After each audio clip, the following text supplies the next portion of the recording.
게임 원작 영화 망작의 법칙, 만유 인력의 법칙만큼이나 공고한 불변의 진리. 참으로 오랜 세월 게임 원작 영화에 낚여서 트라우마에 시달린 게임덕 플러스 영덕 하이브리드 종족이 저만 있을 리가 없죠.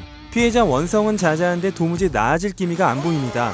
저는 그 문제의 근본적 원인을 이 양반들이 게임을 안 해보고 만들어서 그렇다고 봐요. 100번 양보해서 작품성, 내 삶을 바꾸는 영화적 의미, 그딴 거 하나도 없어도 좋으니 블록버스터로서 엔터테인먼트적인 쾌감 찌르르 느껴지게 해줄 그 누구 없느냐? 네, 있습니다요. 몬스터 헌터요. 이 영화를 볼 사람은 크게 세 부류로 나뉩니다. 1. 원작 게임 광팬. 2. 다른 건 모르겠고 썰고 패고 쏘고 부시는 거 좋아하는 액션 블록버스터 팬. 3. 둘 다겠죠.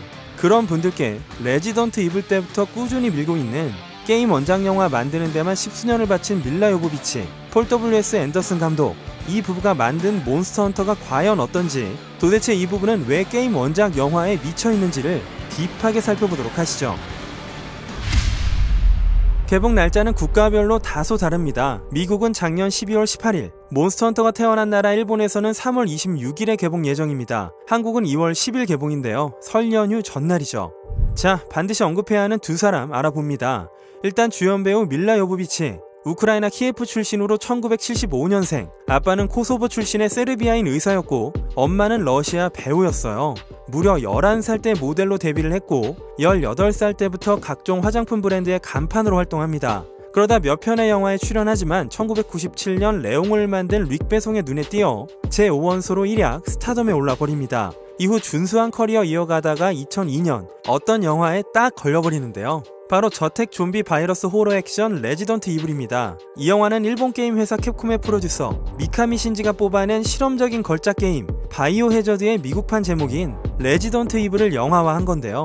여기서 다른 건 모르겠지만 예쁘고 센 걸크러쉬 제대로 보여주면서 캐릭터를 확고하게 굳히죠. 이 누님이 좀비 썰고 얻은 게 있다면 바로 남편입니다. 사실 남편이 이 누님을 얻은 거지만요. 레지던트 이블 찍다가 감독과 배우 두 사람이 눈이 맞아 버리면서 꽁냥꽁냥 사귀다가 2007년에 약혼 돌입, 2년 후인 2009년에는 결혼을 해버리거든요. 그 뒤로 밀라는 게임 원작 영화의 대표적인 액션 배우로 진로를 결정하고 그 길로 쭉 갑니다. 솔직히 이 누님 말고 이런 거 해줄 사람 딱히 생각이 안 나서요. 그 문화적 공로만큼은 인정. 아무튼 이 영화로 3,300만 달러의 제작비로 1억 불을 넘게 벌면서 상타를 제대로 치게 돼버렸으니 후속편 특급을 타고 2년 만에 호롤롤로 찍은 마치 더는 안 나올 것 같은 세기말적 제목인 레지던트 이블 아포칼립스가 어랍쇼 또 히트를 칩니다. 저같은 게임 원작 영화 폭망론자들은 고개를 갸우뚱했죠. 그런데 레지 이블 1, 2편을 만든 폴 감독이 사실 이 영화도 만들었습니다. 바로 게다가 아직도 SF 크리처 팬들에게 회자되는 걸작 에일리언 vs 프레데터도 폴 감독이 만들었습니다. 그러니까 그냥 돈 될 것 같아서 건드려보는 게 아니라 이런 걸 원체 좋아하는 사람인 거죠. 언급한 이 두 작품만 봐도 원작에 대한 이해도가 상당히 뛰어납니다. 그냥 영화 만들 줄 아는 겜덕인 거죠. 그동안의 필모를 보시면 이만큼이 게임 원작 영화입니다. 아우디 폭스바겐 등 상업 광고판에서 영상을 많이 만져봐서 때깔도 잘 내거든요. 그런데다 영화 규모보다 예산을 적당히 후려쳐주는 제작자가 격하게 아낄 만한 미덕까지 갖추고 있으니 쭉쭉 영화 뽑아낼 기회를 얻습니다. 3년 만인 2007년에는 레지던트 이블 3편이 나오는데요. 제작사인 스크린잼스는 전작과 동일한 예산 4,500만 불을 옜다 투척하지만 2편보다 돈을 더 쓸어 담습니다. 그러니 또 3년 만에 4편, 2년 만에 5편, 4년 만에 6편을 또 뽑았죠. 4편은 3편에 무려 2배를 벌었고 5, 6편도 준수하게 성공합니다. 이쯤 되면 레지던트 이블이 왜 계속 나왔었는지 아실 수 있겠죠. 돈이 됩니다. 영화가 가진 작품성은 때론 아카데미 같은 어워드를 겨냥하기도 하지만 이렇게 순수한 엔터테인먼트로서의 쾌감만을 겨냥하기도 하죠. 그런 면에서 이 커플은 제작사들에겐 게임 원작 영화의 흥행 보증수표와도 같다는 게 팩트입니다. 이런 두 사람이 앞으로 건드려 보겠다고 나선 작품이 바로 몬스터 헌터 되겠습니다. 레지던트 이블과 같은 제작사인 캡콤의 게임인 몬스터 헌터는 전 세계적으로 6천만 장 팔린 자유도 높은 액션 롤플레잉 게임입니다. 저 역시 정말 좋아하고 다음 편 라이즈를 손꼽아 기다리고 있습죠. 폴 감독은 레지던트 이블의 홍보 투어 장소로 원작 게임이 탄생한 나라 일본을 매년 빠짐없이 갔던 터라 일본에 머물 시간이 많았고 몬스터 헌터도 플레이하면서 어느 날 레지던트 이블 다음은 이거다 라는 생각이 들었다죠. 그래서 2009년에 나 몬스터 헌터를 영화로 만들고 싶어 라며 캡콤의 영화화를 제안합니다. 게임 안 해본 사람들도 레지던트 이블이라는 영화는 곧잘 알고들 있고 캡콤과는 그동안 꾸준히 협업도 해왔으니 제한을 건네기도 수월했다죠. 몬스터 헌터 시리즈는 전투나 성장 시스템이나 배경 설정은 치밀하지만 레지던트 이블처럼 선형적인 스토리가 강한 작품은 아닌지라 폴 감독은 게임을 바탕으로 본인의 상상력을 더해갔습니다. 하지만 대작을 영화화한다는 사실에 압박도 좀 느꼈다는데요. 이런 감독에게 지원군 둘이 있습니다. 첫째로는 원작 게임 제작진들, 전반적인 비주얼이나 영화의 플롯, 세세한 부분들에 있어서 게임 제작진들과 끊임없이 커뮤니케이션하면서 보정을 해나갔다고 하죠. 둘째로 프로젝트에 힘을 보탠 또 하나의 능력자는 옹박으로 알려진 토니자입니다. 토니는 액션에 대한 창의력이나 소화도가 엄청 높은 배우라서요. 감독은 에라 모르겠다 다 해버렸 이러면서 검, 대검, 슬래시 X, 조충곤, 거대한 활, 뼈단도, 쌍검까지 무기만 해도 총 7종류를 쓰게 했습니다. 무기 디자인도 마치 원작처럼 크기가 정말 크거든요. 그런 점에서 우려된 게 이런 무기를 다루는 액션 콘티입니다. 토니는 처음에 무기를 7개나 쓴다는 사실에 막 당황해하면서도 각기 다른 액션 포인트들을 다 잡아 휙휙 휘둘러대서 감독이 깜놀했다고 하죠. 토니처럼 와이어를 쓰지 않고도 엄청난 점프를 하거나 공중제비를 돌면서 발차기를 날릴 수 있는 배우는 전세계를 통틀어도 흔하진 않을 겁니다. 이 영화에 토니가 잘 묻어있고 밀라와의 케미도 좋아서 좋은 대안이었다는 생각이 들어요. 그 밖에도 대단장으로 헬보이로 기억되는 론 펄먼이 등장하고 접수원으로 야마자키 히로나, 고양이 같은 졸기탱, 아니 무섭은 아이루는 조사단의 주방장도 담당합니다. 이 영화는 몬헌 월드의 직후, 몬헌 월드 아이스본 사이의 작중 시점을 갖고 있습니다. 원작에도 꽤 충실한 편인데요. 가장 눈에 띄는 점은 배경 묘사입니다. 지형과 지물, 길의 모양, 하다못해 바위 덩어리도 게임을 해보신 분들이시라면 특히 몬헌 월드에서 어디를 의식하고 만든 지형이구만 싶으실 겁니다. 암석과 정글, 사막과 동굴 등의 지형은 미지의 장소를 묘사하기 위해 영화 제작진들이 선호하는 남아프리카 공화국의 웨스턴 케이프와 케이프타운, 나미비아에서 직접 로켓 촬영을 했습니다. 스튜디오에 네르스큐라 둥지 세트를 설치해서 프로덕션 디자이너가 실제로 구현하면 어떤 세트가 될지 VR 영상으로 만들어서 밀라 요보비치에게 VR 고글을 씌웠더니 너무 무서워서 보자마자 고글을 벗어버렸다는 일화가 있습니다.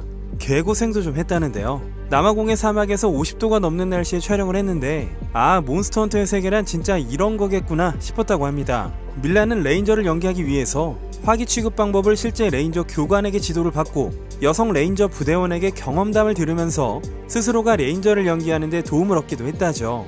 몬헌에는 자연광 촬영과는 좀 다른 빛 묘사들이 있습니다. 이 세계에는 2개의 태양이 있기 때문에 역광 상황이 많습니다. 그리고 촛불이나 목재 등의 소재가 빼곡하게 등장하면서 세계관 묘사를 이어갑니다. 두 세계 간의 구분도 나름 확실합니다.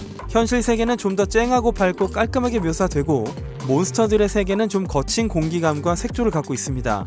오리지널리티도 있습니다. 두 세계를 오가는 설정으로 스카이타워라는 걸 추가했는데요. 이게 영화 클라이막스의 키 비주얼입니다.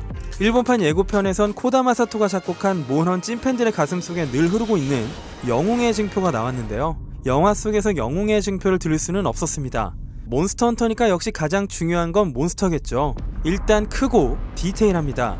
그래서 그런지 게임보다 약간 무서운 느낌이 있어요.